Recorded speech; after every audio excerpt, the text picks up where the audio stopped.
Hey everyone, this is the Bearded Guitarist. Welcome to this absolute beginner's guitar lesson number 3. In today's lesson we are going to learn two new chords. These new chords are A major and D major. And the goal of this lesson is going to be nailing the chord change between them. If you're new here, don't forget to subscribe to this channel. And if you haven't watched the previous two lessons, you can check them out here. Alright, so we are ready to start with the first chord. In order to play the first chord, the A major, we're going to need this time 3 fingers. These 3 fingers go on the 2nd fret of the D, G and B strings. So I'm going to use the first finger on the 2nd fret of the D string. I'm going to use the 2nd finger on the 2nd fret of the G string.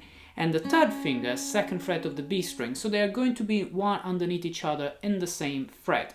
Try to be as much as you can at the end of the frets. But yeah, they are going to be just one underneath each other. And then I'm going to play the open A and the open E here, but I'm going to mute the low E string on top with my thumb. So as we said already when we were looking at the A minor, we need to grab the neck, and since this chord is called A major, the root note is going to be the open A string, so the 5th string, and we are going to mute the low E string, so the 6th string on top with our thumb, which means that you're not going to press anything at all with your thumb. You're just going to mute the sound to avoid any ringing sound to get this kind of muted sound. In order to practice this position, I would suggest to use these 3 fingers all at once on the chord, then release the pressure from the neck, relax your fingers and go back to the same position as quick as you can. You don't even need to practice with your picking hand. This is something only for your fretting hand. So you play your chord, you release the pressure, you relax your fingers and you go back in order to develop the muscle memory of your fingers.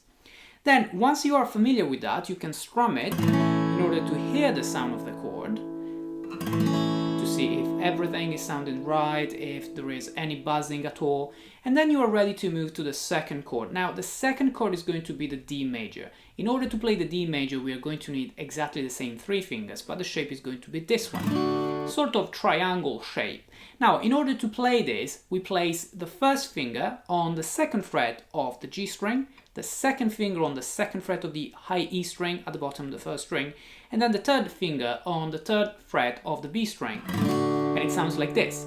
Now, since this chord has the root note on the D string, which is this, in theory you are supposed to mute 2 strings, the E and the A strings.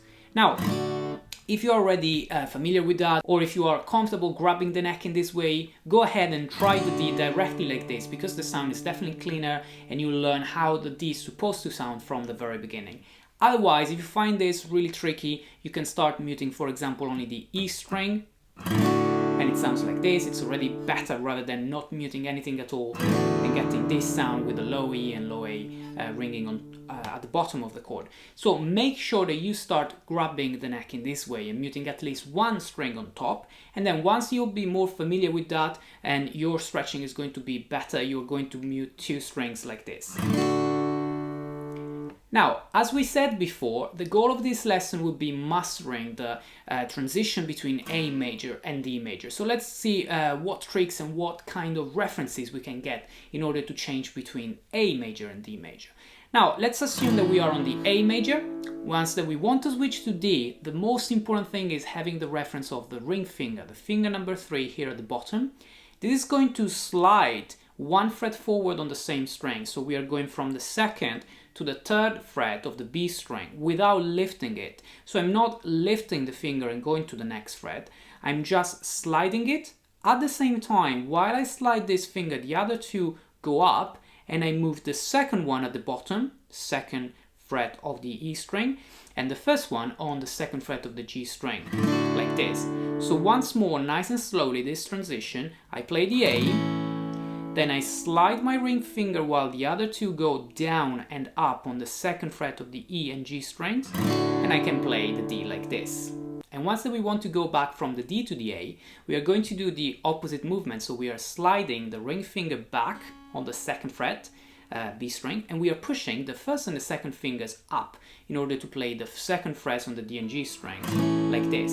So once more, nice and slowly, I play my A, I slide into my D, strum my D once, then I go back and I strum the A again. Okay, so we are just going to need one strum in order to hear the sound of the chord, but the main work is going to be on the fretting hand. So you can even count, if you want to be in time while you do that, you can even count 4 beats and count 1, 2, 3, getting ready, 4, and then 1, and you're going to be ready on the following one to play the next chord. But it's completely up to you. You can even just start practicing with one stroke, take your time, focus on what we said about the transition, go to the D, play another downstroke, take your time to go back to A, go back and strum again the A. You can practice this as a loop, and it's the best way in order to master the transition between A and D. One last tip is about the D chord. So when you grab the D chord, it's very important that all of the 3 fingers are pointing at you. So they must be facing you rather than being straight like this,